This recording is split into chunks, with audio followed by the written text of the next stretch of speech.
For the past 2 years, we've been staying in homes all around the world without paying for accommodation.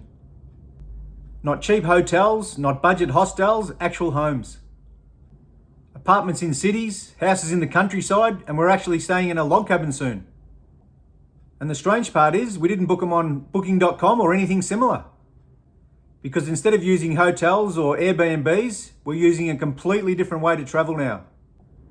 It's a way that lets you stay in homes all around the world without paying for accommodation. In fact, my wife was quite upset with me when I went ahead and signed up without telling her. But after trying it ourselves, it's completely changed the way that we travel. So how does it actually work?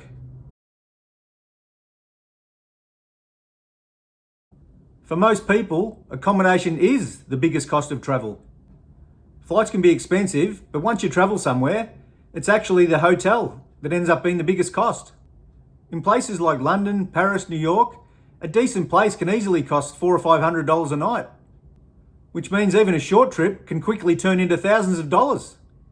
And because of that, people end up traveling far less often, or staying at places they don't really love. But what if the biggest travel expense suddenly disappeared? What if accommodation didn't cost anything at all?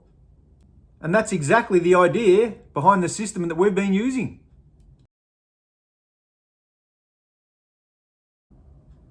And the way this works is through a platform called Home Exchange.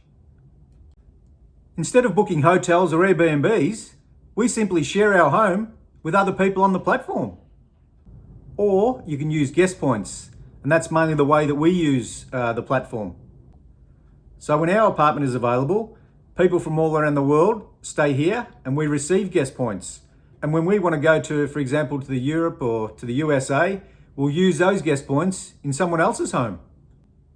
And because both people are offering a home, there are no accommodation costs involved at all.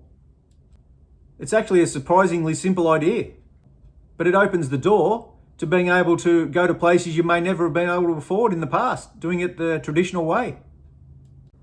Luxury homes, countryside cottages, and even an apartment like ours. But the idea of sharing homes usually raises one particular question. Why would anyone feel comfortable letting strangers in their home? And the reason people agree to home exchanges is quite simple actually, because we all just want to travel. And by sharing homes, both sides avoid the cost of travel. And like we spoke about, that can often be the biggest expense of any time you go away. So instead of booking a hotel, you just stay at someone else's place. And at another time, they may come to yours or someone else comes to yours and you use guest points. And for many people, that one idea makes travel more affordable.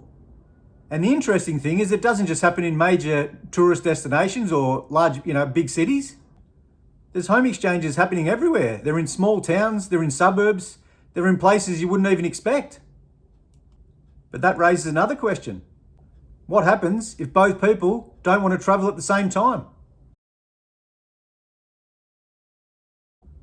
And like I mentioned, in some cases, people do swap at the same time. You stay in their house while they stay in yours. But most home exchanges don't actually happen at the same time. Instead, home exchange uses something called guest points.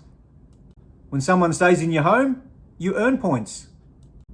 And then the points you have earned can then be used in someone else's home anywhere around the world when it suits you. And that means you don't always have to coordinate dates with another person to make it all work. You might host some guests in your own home, for 6 months and accumulate a lot of points, and then use those points when you go overseas on a long trip away, maybe 6 months even. But this raises another question. What kind of homes can you actually stay in? This is one of the villas that we recently stayed in Bali in a recent home exchange. And at first it's a little bit strange when you walk into someone's home instead of it being a hotel. But very quickly it starts to feel good in a very different way. You're not staying in a hotel room, you're actually living in a real home. And it's quite different. You've got bedrooms, a kitchen, you've got living space, and quite often they leave access to things like bikes, books, and there's recommendations for the area, things to do, places they love to eat at. It's fantastic. And because it's someone's real home, you often get to experience it, living like a local for a short time or a long time, depends on how long you've organised with these guys. But seeing a place like this, well, that usually raises another concern. Is it actually safe to let strangers in your home? And one of the biggest concerns we get when we're talking about home exchange to friends is how safe is it, It's just a natural question about safety. I mean, after all, you're letting people stay in your home and they're letting you stay in theirs. That requires a fair amount of trust. And the home exchange platform has been built around a very strong reputation now for over 30 years.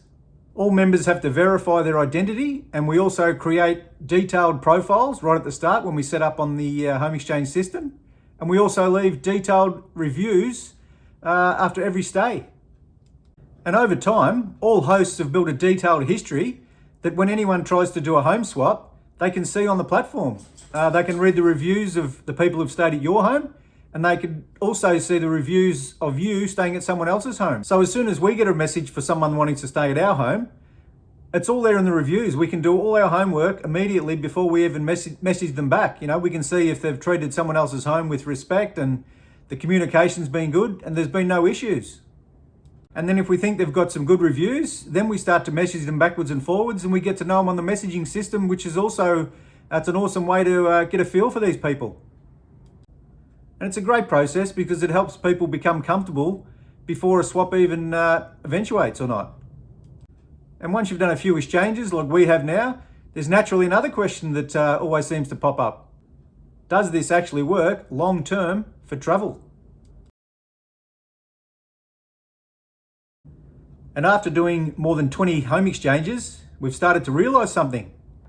This isn't just a way to save money on accommodation. It actually changes the way you travel. Like I said, instead of staying in hotels, we've started to experience what it's like to live like a local.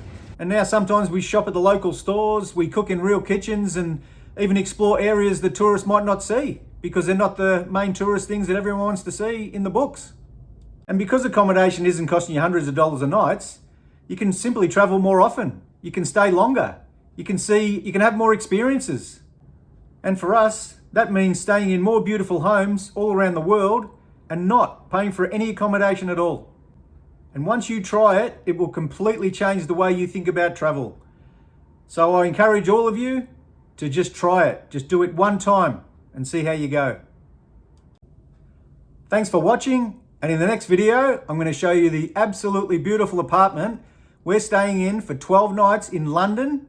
It's going to save us about $6,000. Do yourselves a favour. Go and take a look.